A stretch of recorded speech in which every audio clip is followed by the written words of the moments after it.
Assalamualaikum warahmatullahi wabarakatuh. Kembali lagi dengan channel saya Selestari Education. Kali ini saya akan sedikit share tentang kabar gembira dari Kementerian Agama, yaitu lowongan CP3K yang sudah lama kita tunggu-tunggu. Akhirnya ya tiba. Yang kemarin begitu banyaknya CP3K dari dinas, sekarang yang bekerja di naungan Kementerian Agama, alhamdulillah mendapatkan kesempatan juga. Semoga kita juga lolos dalam menjalani berbagai tes. Langsung saja, alhamdulillahirrabbilalamin, dapat surat cinta dari Kementerian Agama Republik Indonesia yang sudah lama ditunggu-tunggu oleh tenaga di bawah naungan Kemenek atau Kementerian Agama. Di sini ada surat pengumuman yang isinya tentang pelaksanaan seleksi calon pegawai pemerintah dengan perjanjian kerja atau CP3K. Ya, yang kemarin marak di dinas, sekarang akhirnya kebagian juga. Semoga kita semua dimudahkan dalam menjalani ini semua, ya. Kementerian Agama Republik Indonesia berdasarkan keputusan Menteri Pendayagunaan Aparatur Negara dan Reformasi Birokrasi, ya, nanti ya itu bisa disimak. Distribusi rincian alokasi formasi satuan kerja, rincian jabatan kualifikasi, alokasi formasi dan ketentuan sebagai terlampir, kriteria pelamar, ada tenaga honorer K2, terus pelamar non ASN Kementerian Agama, pelamar lainnya, ya.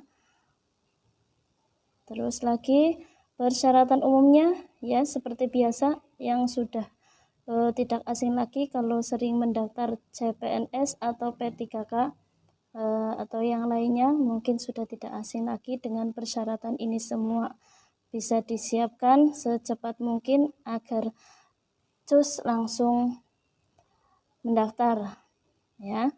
Persyaratan umum warga negara Indonesia, usia paling rendah 20 tahun dan paling tinggi 1 tahun sebelum usia pensiun pada jabatan yang akan dilamar sesuai dengan undang-undang, ya.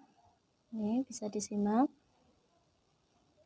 Persyaratan khusus, seluruh pelamar wajib mengikuti persyaratan wajib tambahan sebagaimana ketentuan keputusan Menteri Pendayagunaan Aparatur Negara dan Reformasi Birokrasi nomor 970 tahun 2022 tentang persyaratan wajib tambahan dan sertifikasi kompetensi sebagai penambahan nilai seleksi kompetensi teknis dalam pengadaan pegawai pemerintahan dengan perjanjian kerja untuk jabatan fungsional teknis. Nah, kalau yang sudah sertifikasi lebih, peluang besar sekali nih ya.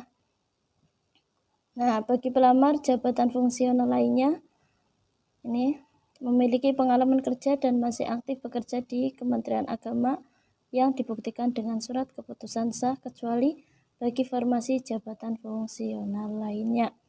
Ya, bagi pelamar jabatan guru wajib terdaftar pada Simpatika.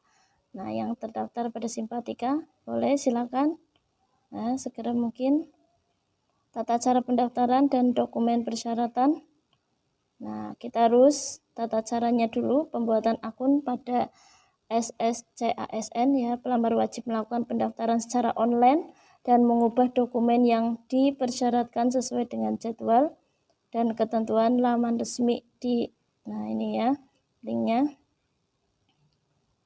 Pemilihan formasi tidak boleh memilih lebih dari satu, ya, hanya satu saja yang dipilih, dimantapkan mau pilih di formasi mana.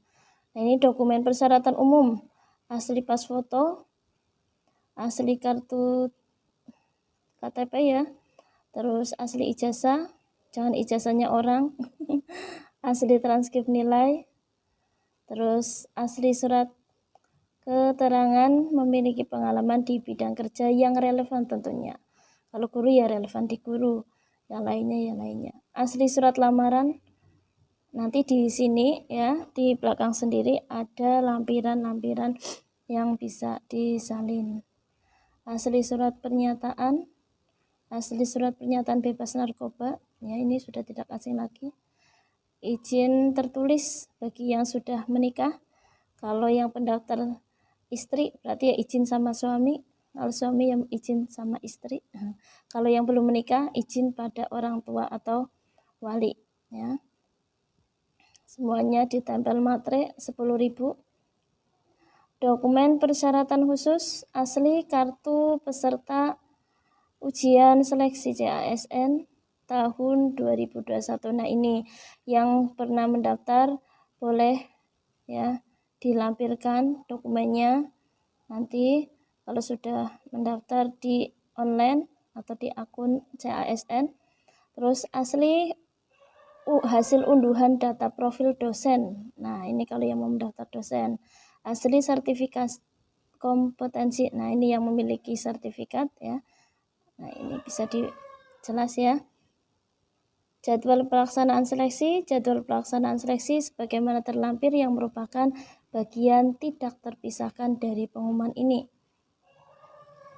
Ketujuh, tahapan seleksi administrasi, seleksi kompetensi CAT.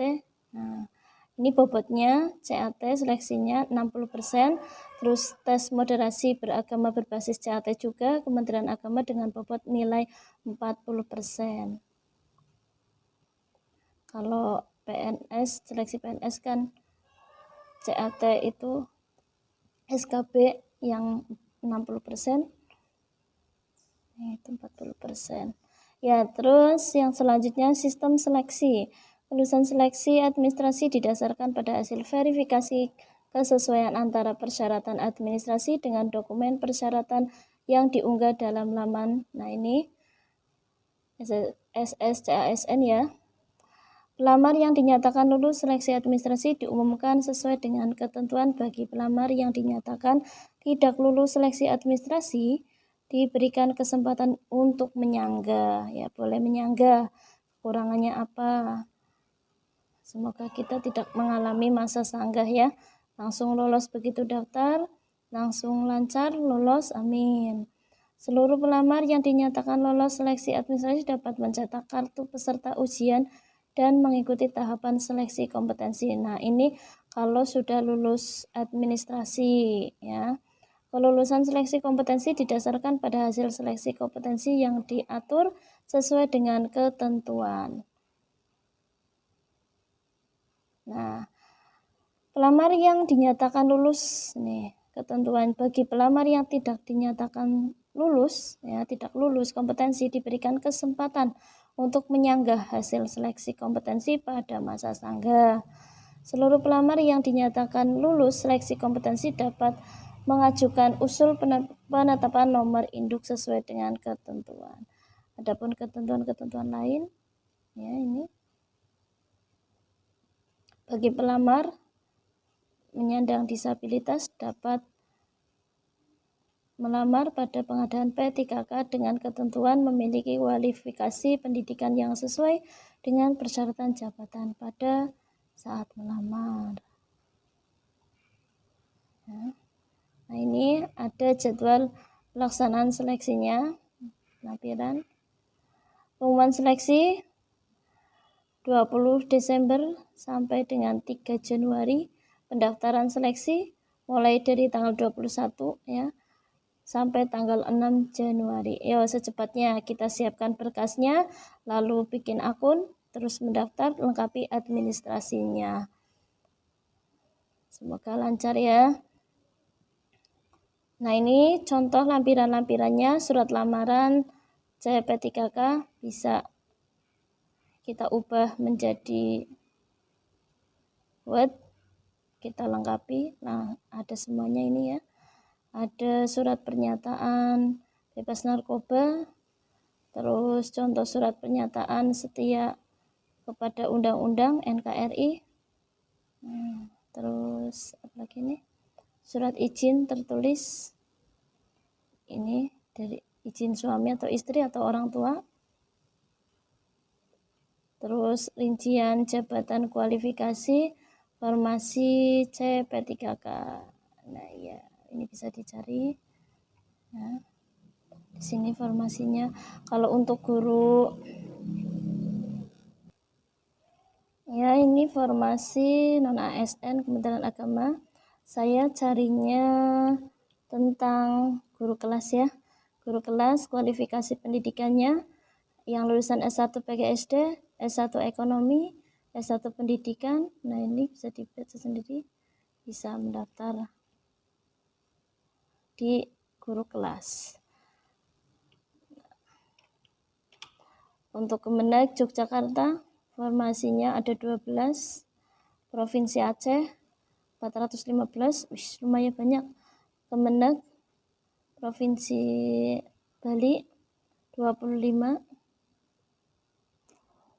Nah, ini Provinsi Jawa Tengah 351, lumayan banyak ya, tapi pendaftarnya berapa kali lipat dari ini. Semoga kita salah satu dari jumlah ini, amin ya. Mungkin hanya itu sekitar informasi CP3K, semoga dapat bermanfaat yang bisa saya share. Untuk yang membutuhkan file PDF bisa komen ya, atau menghubungi saya, nanti saya akan kirimkan filenya. Dari saya akhiri, billahi taufiq wal hidayah. Wassalamualaikum warahmatullahi wabarakatuh.